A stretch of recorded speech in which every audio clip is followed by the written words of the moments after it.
उमेदवारी अर्ज दाखल केलेला आहे। आपण पाहिलंय की सर्वच आमचे महायुतीचे पदाधिकारी कार्यकर्ते आणि स्वतः मतदार देखील यामध्ये उपस्थित होते।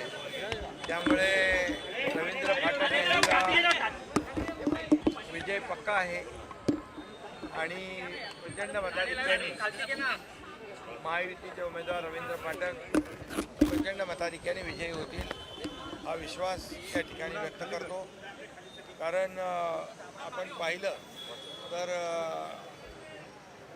या मतदारसंघामध्ये महायुतीचं प्राबल्य आहे, महायुतीचं मेजॉरिटी आहे आणि त्यामुळे ही निवडणूक जी आहे ही महायुती प्रचंड मताधिक्याने जिंकेल।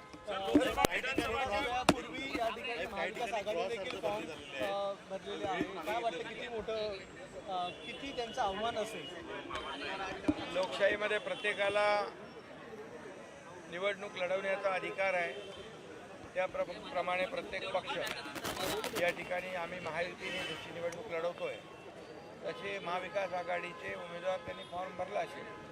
परंतु मी आपल्याला सांगतो फक्त ठाणे पालघरच नाही तर महाराष्ट्रामध्ये ज्या 17 जागा आहेत त्या 17च्या 17 जागांमध्ये महायुतीचं प्राबल्य आहे, महायुती विजयी होईल। सर काही ठिकाणी शिवसेनेकडून रायगड असेल किंवा छत्रपती संभाजीनगर असेल त्या ठिकाणी शिवसेनेकडून महायुतीच्या उमेदवाराच्या समोर आपण देखील शिवसेनेकडून काही ठिकाणी भाजपने बदलेत, काही ठिकाणी आपण बदलले। 4 तारीख उमेदवारी मागे घेण्याची मुदत आहे अंतिम आणि आम्ही महायुतीचे सर्व पदाधिकारी एकत्र बसून यावर निर्णय घेऊ आणि महायुती मध्ये एकाच्या समोर महायुतीतला दुसरा जो कोणी भरला असेल फॉर्म तो माघारी घेईल।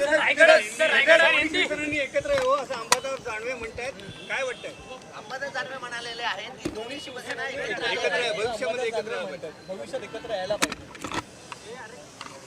आम्ही बाळासाहेबांचा विचार, हिंदुत्वाचा विचार घेऊन पुढे चाललेलो आहे आणि महाराष्ट्रातल्या सर्वसामान्य माणसाच्या मनातलं सरकार देखील आम्ही स्थापन केलं, एकदा केलं, दोनदा केलं आणि या स्थानिक स्वराज्य संस्थांमध्ये देखील या महाराष्ट्रातल्या जनतेने शिवसेनेला, धनुष्यबाणाला, बाळासाहेब आनंदगे साहेबांच्या विचाराला आणि आमच्या सर्वसामान्य कार्यकर्त्यांच्या मेहनतीला आशीर्वाद दिलेले आहेत।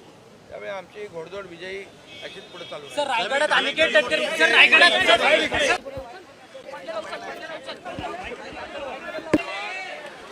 रविंद्र फाटक इन्होंने अपना पर्ची दाखिल किया है, उम्मीदवारी अर्ज दाखिल किया है। मैं आपको बताना चाहता हूँ कि ठाणे पालघर में महायुति का बहुमत है, मेजॉरिटी है और महायुति प्रचंड बहुमत से रविंद्र फाटक को जिताएगी। मैं ये भी कहूँगा कि महाराष्ट्र के अंदर सभी जगह पर महायुति के उम्मीदवार चुनाव लड़ रहे हैं और ये महायुति के सभी कैंडिडेट उम्मीदवार भारी मतों से जीतेंगे क्योंकि भारी बहुमत हमारे पास है।